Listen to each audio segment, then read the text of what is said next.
कराची में दूध की कीमतों में एक बार फिर इजाफा। 210 रुपए किलो फरोख्त होने वाला दूध कहीं 220 तो कहीं 230 का फरोख्त होने लगा। कीमतों में इजाफे पर आवाम दिल बर्दाश्त। कहा बच्चे दूध से भी महरूम है, कौन इनसे सवाल करे। और जबकि दुकानदार का कहना है कि आए रोज कीमतों में इजाफे से कारोबार भी शदीद मुतासिर होता है।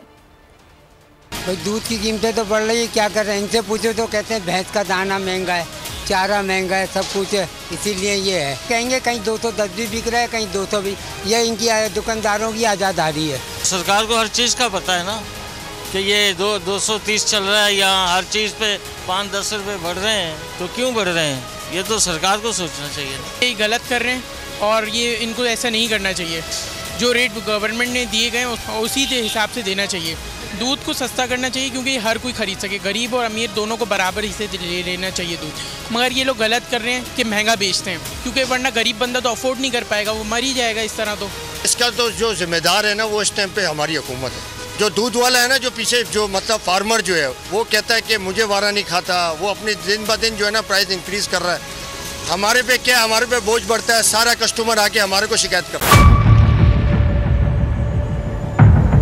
बड़ी ईद की खुशियों में बोल ने दिया अपने अवाम का साथ। अवामी शिकायत पर बोल ने उठाई आवाज।